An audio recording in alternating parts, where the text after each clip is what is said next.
এটাই ইসলাম, এটাই বলে আপনি আমেরিকাতে যান, আপনি ইনকাম করুন, ভালো ডাক্তার হন, ভালো ইঞ্জিনিয়ার হন, কোন সমস্যা নাই, আপনার সন্তান কাটানো যাবে। কিন্তু সন্তানকে সেইভাবে পাঠাইতে হবে, এমন যেন না হয় যে তুমি সেখানে যাবে তার সন্তান কোথায় তার সাথে মিশতেছে, মদ শরাব এগুলোতে অ্যাভেলেবেল দোকান। আপনি যদি সন্তানকে তরবিয়ত না দেন, সন্তানকে যদি সুশিক্ষায় আদর্শ শিক্ষা না দেন, ওই সন্তান তো সেখানে গিয়ে এমন এমন অপরাধে জড়িত হবে যেটা আপনি এখানে বসে আপনার 40-50 লাখ টাকার সহযোগ। আপনার যে করি ইসলামে যে বলে আপনি যেখানে যান, আপনার সন্তান যা ডাক্তার হোক, ইঞ্জিনিয়ার হোক, কিন্তু চরিত্রটা যেন নষ্ট না করে। আসলাম চরিত্র এটা বড় জিনিস। সম্মানিত হাজির, আল্লাহ তাআলা এই 5টি স্তরের কথা বলে এরপর বলছে মানুষ এই 5টি স্তরের মধ্যে দুনিয়ার জীবনকে যেভাবে প্রতিবাদিত করে, ওইটা ওই কৃষকের ফসলের মতো, যে ফসল ফলে ফুলে সুশোভিত হয়েছে, সবুজে ভরে গেছে, কিন্তু 2-5 দিন যেতে না যেতে ওই ফসলের ওই বাগানের অবস্থা যেরকম, তোমাদের জীবন দুনিয়ার জীবন করছে ওই বাগানদের চিরস্থায়ী না, তোমাদের এই দুনিয়ার জীবনটাও চিরস্থায়ী না। এই জন্য রাসূল কারীম সাল্লাল্লাহু আলাইহি ওয়াসাল্লামের হাদিস সহিহ বুখারীর মধ্যে আসছে, প্রত্যেক দুনিয়া قال رسول الله صلى الله عليه وسلم প্রত্যেক দুনিয়া كأنك عابر كأنك غريب أو عابر سبيل। প্রত্যেক দুনিয়া তুমি দুনিয়াতে এমন ভাবে বসবাস করো, তুমি একটা পথিক। ও আবির সেবিল, এটা মুসাফির, এটা পথিক। আমরা যারা মনে করেন আপনার টার্গেট হচ্ছে আমেরিকায় যাওয়া, আপনার উদ্দেশ্য আমেরিকায় যাওয়া, আপনি মাঝপথে প্লেনের মধ্যে কি বেশিক্ষণ ওখানে অবস্থান করবেন না। প্লেনের মধ্যে বেশিক্ষণ আপনি আপনার ঘরের সমস্ত সাজ সরঞ্জাম নিয়ে একেবারে বসে থাকবেন, ওইটা তো আপনার জরুরত, ওইটা তো আপনার অস্থায়ী একটা যাওয়ার একটা চলার পথ। আল্লাহ রাসূল সাল্লাল্লাহু আলাইহি ওয়াসাল্লাম বলেছেন যে এই দুনিয়ার জীবনটা হচ্ছে একটা অস্থায়ী চলার পথ। দুনিয়া আমার আসল উদ্দেশ্য না, দুনিয়া আমার থাকার জায়গা না। এই জায়গা ছেড়ে আমাকে আরেকটা স্টেপের মধ্যে যেতে। পরকালের প্রথম স্টেপ হচ্ছে আল কবর। আল কবর রওযাতুন মিন রিয়াজিল জান্নাহ ওয়া হুফরাতুন মিন হুফারিন নার। দুনিয়ার জীবন শেষ হওয়ার পরে আমার পডকাস্টে বলছে, আমি যদি ইমানদার হই তাহলে আমার কমেন্টটা হয়ে রওযাতুন মিন রিয়াজিল জান্নাহ, জান্নাতের একটি বাগান। আর যদি আমি যদি পডকাস্ট হই, বেঈমান হই, তাহলে আমার প্রথম স্তর যেটা আছে ও হুফরাতুন মিন হুফারিন নার, জাহান্নামের একটি গর্তই হবে। এই দিকে আর কোনো কিছু না।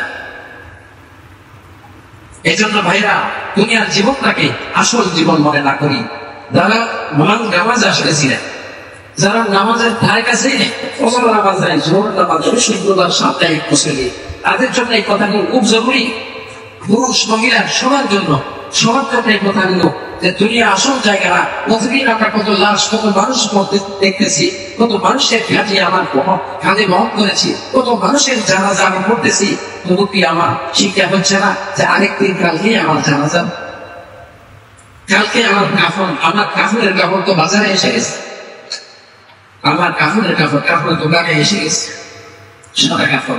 অথবা অনেক আল্লাহ বান্দারা হজ থেকে এহরামের কাপড় রেডি করে রাখছে যে এটা দিয়ে আমাকে কাফন ব্যবস্থা করে। আমার কাফন তো তৈরি হয়ে গেছে, আমরা কোন দুঃখে কিসে আমি দুনিয়ার এই জীবনটাকে যেভাবে অবহেলায় কাটতেছি। আল্লাহ তাআলা বলেন, এরপর আল্লাহ তাআলা সূরা হাদীদের মধ্যে এই কথা বলেছেন, যারা এই দুনিয়ার জীবনটাকে আসল জীবন মনে করবে, যারা দুনিয়ার এই জীবনটাকে আসল জীবন মনে করে এটা নিয়ে ব্যতিব্যস্ত থাকবে, আল্লাহ তাআলা তাদের জন্য কঠিন কথা বলেছেন।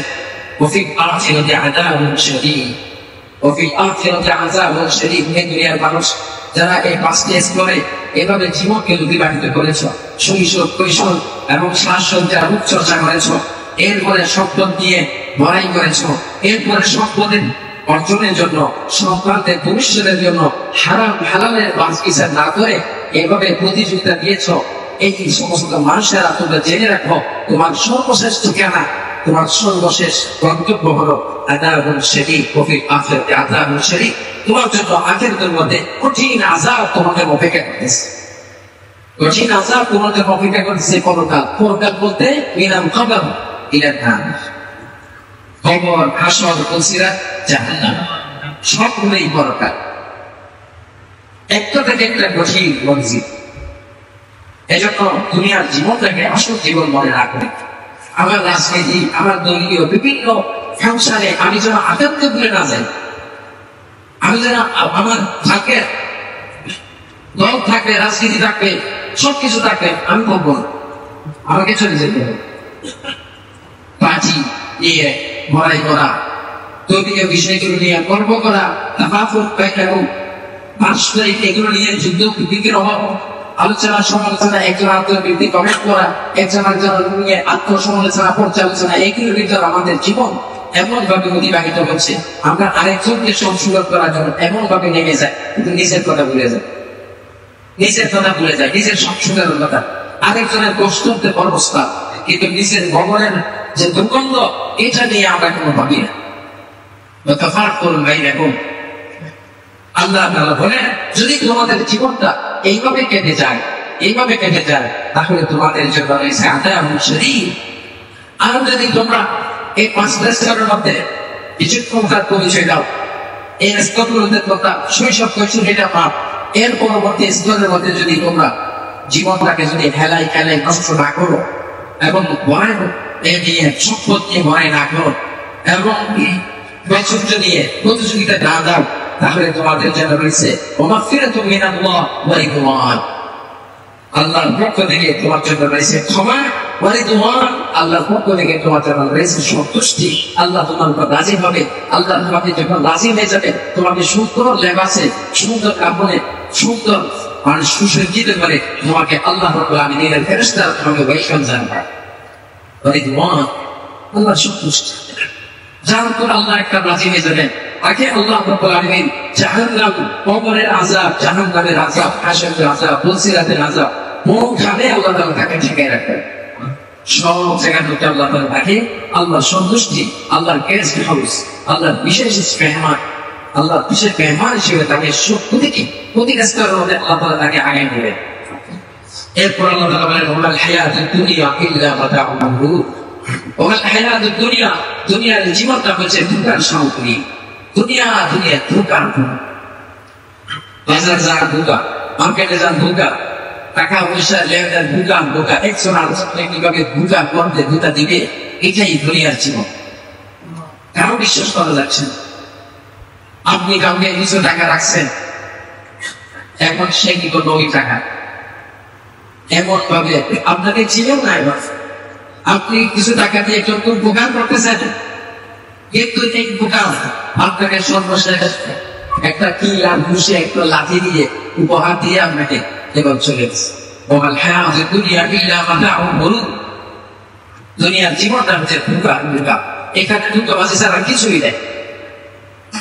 এই জন্য যারা এগুলো কাদের জন্য, যারা সবসময় দুনিয়াকে চিন্তা তারা এই ধোঁকার মধ্যে আছে। কিন্তু মুত্তাকি যারা আছে, যারা আল্লাহকে ভয় করে, তারা কিন্তু মানুষকে ধোঁকা দেয় না, মানুষকে ধোঁকা দেয় না, মানুষকে কষ্ট দেয় না।